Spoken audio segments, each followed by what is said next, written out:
guys, welcome back!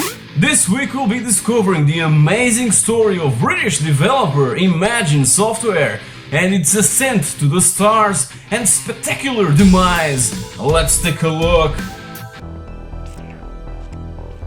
The 80s, the decade of opportunity for young British game designers. The IT industry was flourishing. The ZX Spectrum and the Commodore 64 were the new hot home computers in the beginning of the decade, and everyone was making games on their bedrooms, mimicking what they saw at the arcades.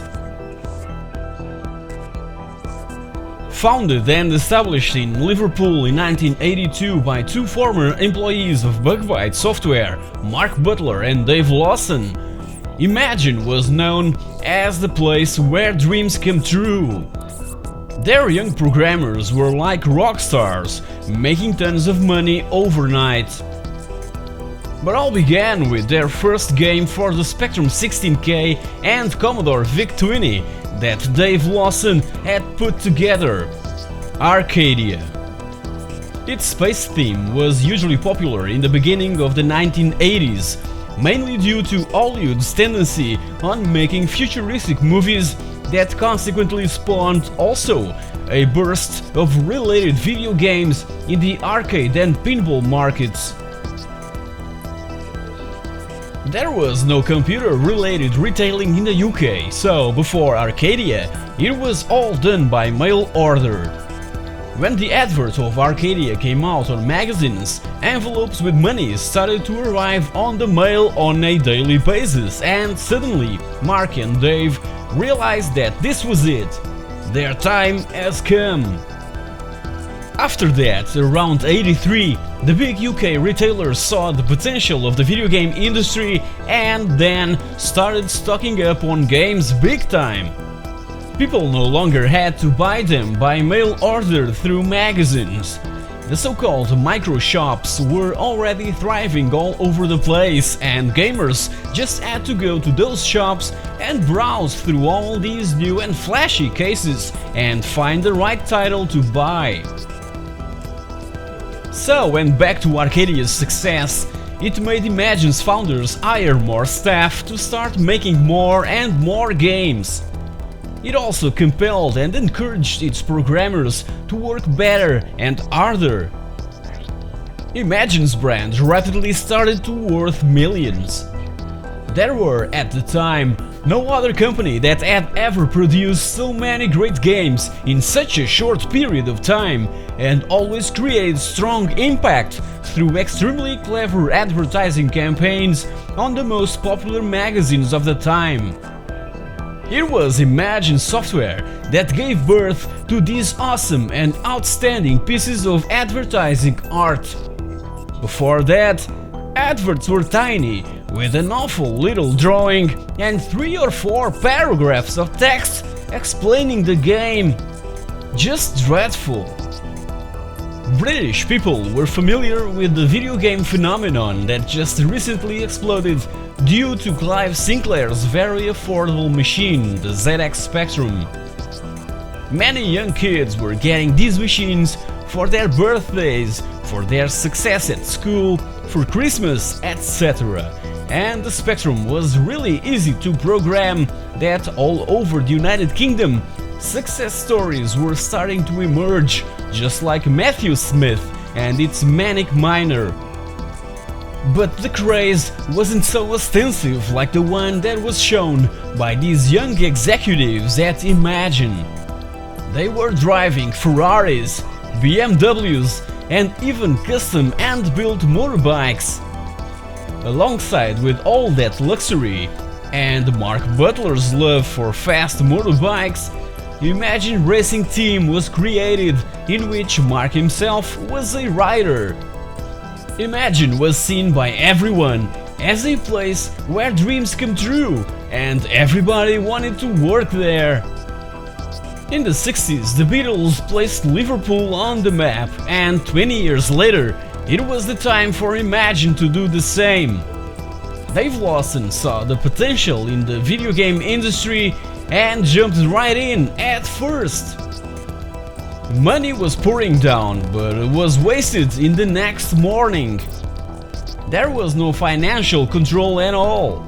So, by the end of '83, debts began to pile up, mainly on the advertising side, and later, tape duplication unpaid bills also started to appear. For Christmas of '83, Imagine booked the entire cassette duplicating capacity of Kiltdale, one of the biggest duplicators for the software business, in an attempt to prevent other software houses having games ready for the Christmas rush. But they ended up with a huge stock of unsold games and a £60,000 debt. Even so, by 1984, and despite all the commercial success that their video games demonstrated, Imagine was ready for the next step.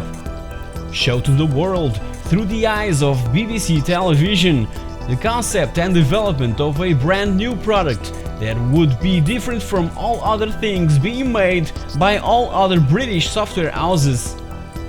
Nonetheless, that new product required more memory, so a special add-on needed to be manufactured and bundled with the so-called Mega Games that would also prevent against piracy, drastically increasing its final price. Imagine intended to develop 6 of these Mega Games, and the first 2 were Psyclapse and Bandersnatch. The artist Roger Dean was hired and had already designed the boxes and the ads, which were beginning to appear, but the company went bust in July of '84 due to its unpaid debts that were escalating as time went by, and Dean never saw the £6,000 that he reputedly asked for his work. Imagine lasted 18 months, but the truth is that both those guys, Mark and Dave, did make serious mistakes and left people really irritated and disappointed. But they were the ones that started the whole video game industry in the UK. That's a fact. The dream ended, but the people who lived it moved on.